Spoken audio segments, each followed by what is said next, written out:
Dear viewers, welcome back to Ntv Exclusive, Ntv Europe's regular program. And today we are talking about Brexit and the future of United Kingdom. And today I've been very delighted to be accompanied by David Burrows MP for Conservative MP for Anfield Southgate. He's been MP for 3 consecutive terms, and he is also member of Home Affairs Select Committee. Right. Thank you very much for being with us today, pleasure. David. Thank you.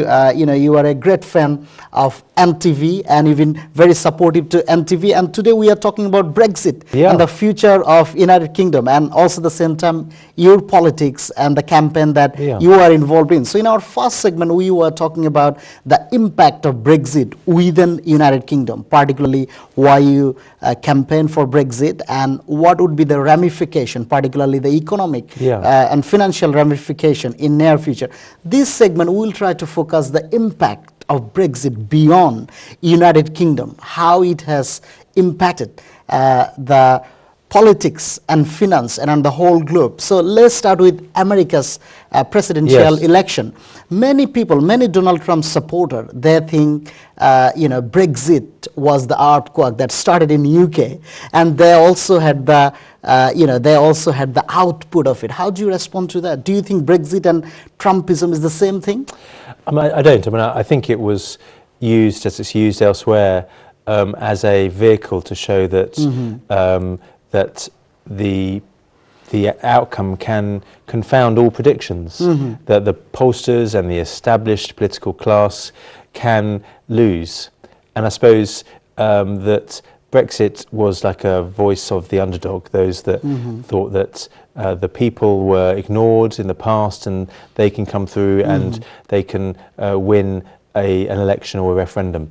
And so I think that I wouldn't try and take it too far. Whilst there's elements of Brexit in terms of some supporters, as well as a lot of the Trump supporters, did have much more of a view of perhaps more of a nationalistic view around controlling immigration and concern about the impact of immigration.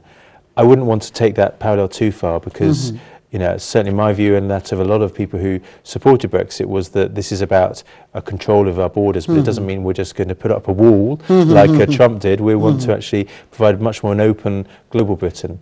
But nevertheless, Trump did say Brexit plus. I think he wanted to sort of Brexit plus. I think he just wanted to capture something of that mood of discontent that's out there, of people who want to react and rage against the system and use an election of Trump or use a Brexit vote to register their protest. So he was looking to foment that. And there was an element of that, but there was different reasons why people voted for Brexit and indeed for Remain. Some people were put into a state of fear that any change could be disastrous and that we would by now have a recession and everything would all fall in and would be in a state of real disarray. But that hasn't happened, and sadly a lot of people were led to believe that would happen and voted Remain because they were scared of the future, and they may be having second thoughts themselves. But don't you think that this Brexit has initiated a chain reaction across the whole European Union countries, which may have significant impact on the future of European Union? One day people may feel there is no necessity to have such a big union where they need to go to Brussels for each and every decision. People in Greece, they are not happy about their pension scheme. They are not happy about the austerity plan that was put forward by German government eventually.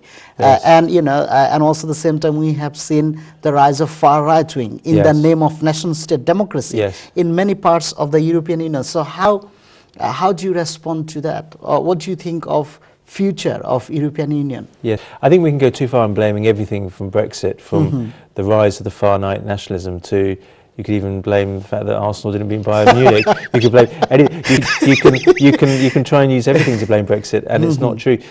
The far right and the rise of nationalistic populism was around before the Brexit vote. In fact, perhaps that was more of a symbol of the problems the European Union has been facing, that where I talked earlier about that gap between the politician and the people. Yeah. And also the imposition of the... Many people think they're out of touch. And the imposition of the single currency on a place like Greece, where young people have lost their jobs, lost their hopes and aspirations, so they go to a populist party to try and find some salvation. And that's not about Brexit, that's about failures of the European system. So, I mean, my view is I don't wish ill of the European Union. I want it to be strong and to work well.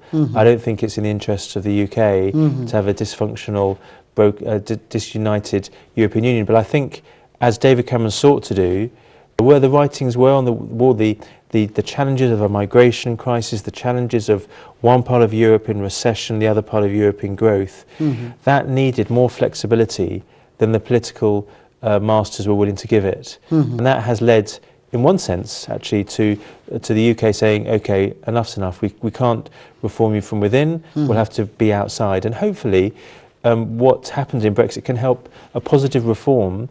And they're now asking these questions. Probably they'll wake up. Maybe they'll wake up to the fact that they needed to get back to what we said in the beginning, which was an economic single market rather than a political union, having an economic union. And if that was only what it was all about, we probably wouldn't be in a situation now where we felt we needed to leave. Thank you for the debate. I mean, Donald Trump, he is giving different sort of opinion about NATO, where UK is one of the founding member of NATO, and NATO being very, it played a significant role, particularly in keeping peace.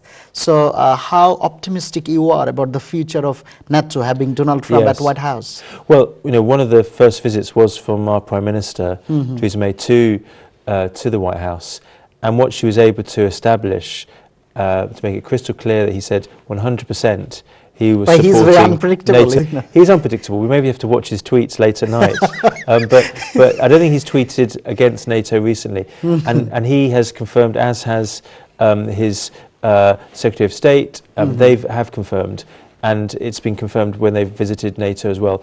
It's very important for our international security, is that NATO has 100% support from the United States. What they're right about, though, and what Donald Trump is right about, is that the expense is that they're making such a contribution. Britain is also making its 2% GDP contribution, and other countries need to step up to the plate as well. But they are there. If you look into their defense budget, the NATO members' defense budget that Donald Trump is complaining about, they have increased. But also at the same time, NATO founding members or leading members, they need to recognize that they are not in a very strong economic position to raise that up to 2% of their GDP over the night. Don't you think? I mean, that you're giving them a nice way out here, an excuse, but frankly, we can't. This has to be a priority. We all need. Definitely. We all need. These most challenging times. When security is a big concern. It's bigger than ever, and those countries that have had sadly terrorist attacks must look at themselves and why aren't we contributing to NATO? It shouldn't be that America and countries like Britain have to shoulder the burden. Other member countries there to chip in as well. But the good news is that from many ways, despite some things he said during the election trail, the United States is a key partner and player in the NATO. And what is also crucial about that is it shows the continuing influence of Britain outside of the European Union. Britain, because of its strong strategic alliances with the United States, with NATO, it is still a significant defence power and economic power, and that means in partnership with countries, our allies from Europe and elsewhere, we are still going to continue to have a key influence on world affairs.